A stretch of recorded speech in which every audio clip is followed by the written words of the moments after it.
righty, guys. Happy Wednesday to everybody. Huge third down emphasis day for us today, putting our third down game plan and really looking at UCLA, not only one of the better secondaries that we faced, but also one of the best third down defensive efficiency teams that we faced. They come in right at 32%, which is one of the top 3 in the league. One of the things that's been good for us on the other end is we've, over the last month and a half, have been really good at third down. So we're sitting at 46% and second in the league. So it ought to be a heck of a matchup, and that's a key battle of keeping drives alive and staying on the field. The other thing that we made a point of emphasis about that really has stood out to me is just ball security and the turnovers. I remember how important last year was getting 2 non-offensive touchdowns in that game, and how that kind of turned the tide. I look at UCLA last week with their own non-offensive touchdowns and how it swung the tide there in a close battle with Oregon State, and how they were able to separate and pull away because of it. So key emphasis on the day-to-day. Injury-wise, probably Josh Fatu looks at best 50-50. If he doesn't practice tomorrow, we'll probably not play in this game. We held Deontay Burnett today. He'll practice tomorrow, but tweaked a little bit of a knee yesterday. Wanted to give him a day off, and we'll see where he's at tomorrow. Everybody else seems to be coming back ready to roll for the game. With that, I'll answer any questions that you got. How important do you think the win was last year against UCLA for you to keep the job? I don't know. At the end of the day, it's not my decision to make. It was my job to win the game, and it was an important game for us. If you remember, it was for the Pac-12 South. At the end of the day, we're in a production-based business. We all understand that, and you look back at it, that was an important game to be able to solidify a Pac-12 South championship and show that you can do the job. So was it important? Yeah, it was important. Do you go more ones versus ones today than a normal Wednesday? No, we're basically, because of the injuries that we have, Zach, we're going against each other a little bit more down the stretch here.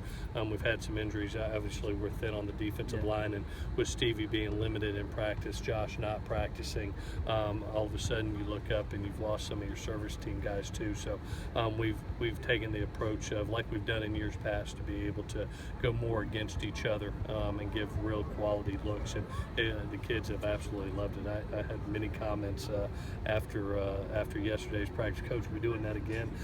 They love the competition aspect of it and the speed of it. And they're getting it's intervaled where it's the ones versus our twos on offense and defense, and then we switch it up. So they're getting a little bit of break in between and being able to play fast. So it's worked well for 2 days. I'm sure you haven't seen this today, but apparently Urban Meyer today just learned that you're allowed to use NFL guys or whoever as scout team guys. When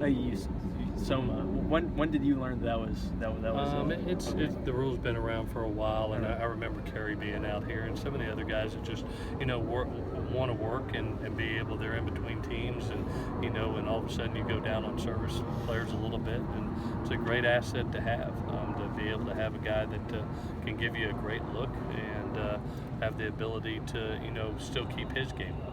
So it's gone on for a while.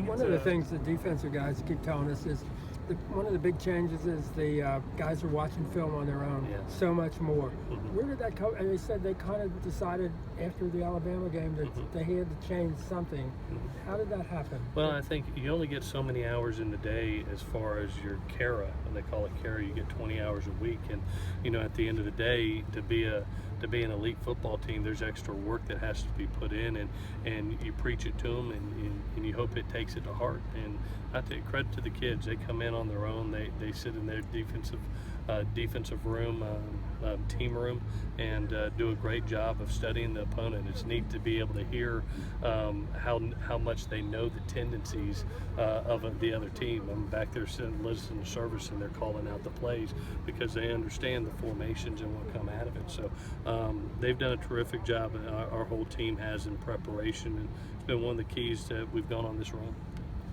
Is Chris Hawkins the best trash talker on this team? Chris is a good football player, and he's a pro and class act guy.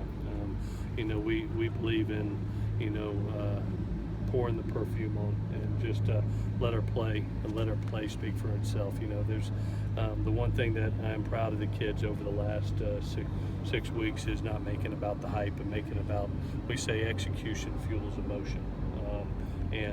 Because when you get overexcited, your IQ goes down a lot of times. So let your execution fuel the emotion. In a rivalry game, do you have to be more cognizant of things like that?